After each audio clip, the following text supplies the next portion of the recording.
What's up, guys? It's sharkeatyellow here again. So, you guys might be noticing I haven't been uploading a lot of videos, and I know this is not going to be an excuse, like, oh my god, well, you know what, the reason why I haven't been uploading a lot of videos is because I really don't like this format, and this format has really turned me off from Yu-Gi-Oh! Reason being because of just the amount of money you have to put in to actually win. Because I'm one of those type of persons that like to win, but at the same time like to have fun. That's why I play Ojamas. That's why I play Gravekeepers. Because those are the type of decks that I can play and actually win and have fun.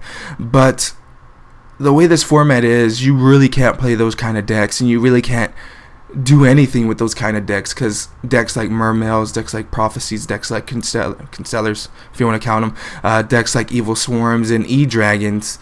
They just really wreck on those decks, and you need money to actually have those decks to play them, and those decks to me they're kind of stale, but you know I really can't have fun in this game because of those kind of decks. Like for example, when we had the Uber freaking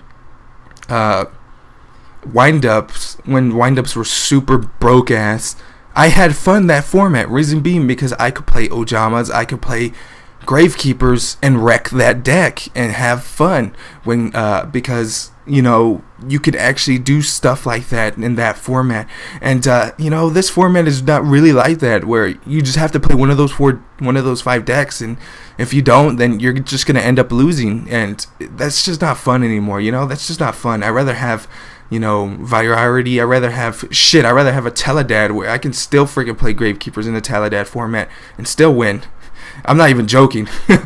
But yeah, guys, you know, it's just way too many special summons. You get OTK'd within one turn, and you really can't do anything in this format, and I just really don't like that. You know, I'd rather go back to the days where Gravekeepers were the dominant deck, and you know, you really had those slow formats where you drawn out the duels and you actually drawn out, you know, the game and actually had fun with the game, you know, like a Teledad format where you had fun with the game, where your life points will go down to like one.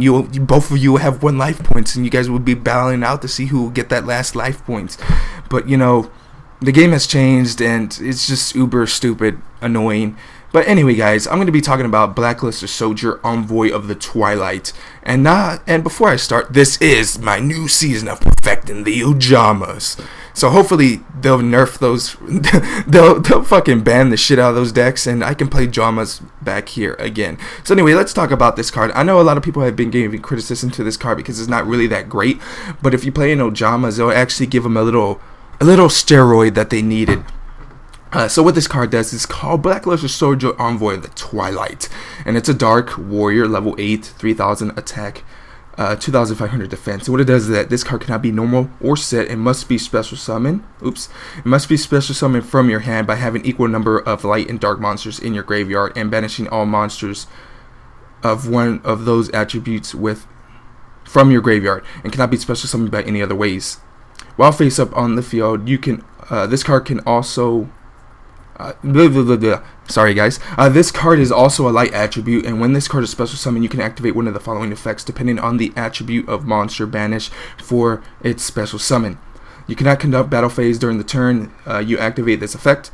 First effect, light type monster, banish 1 monster from the field face up. And its dark type effect, banish 1 random card on your opponent's hand face down, and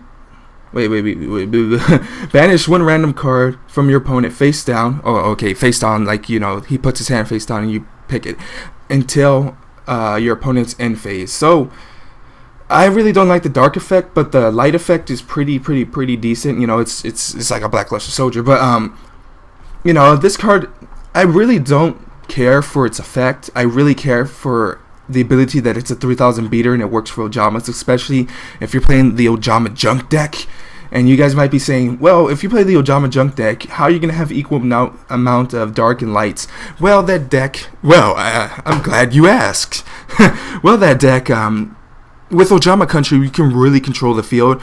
Control your graveyard by pulling out the light type monsters that you don't want. And with Junk Synchron, you can also pull out the monsters that you don't want in your graveyard, and you can have equal amounts of lights and darks in your graveyard, and at the same time this guy is a dark, so If this guy was a light, then I'll be a little bit iffy about this card, but he's actually a dark, so he works a lot well for the deck, and, you know, he just gives you another big boss monster for Ojamas, and, I don't know, guys, what do you guys think about this? I really do think that this guy will give a big boost.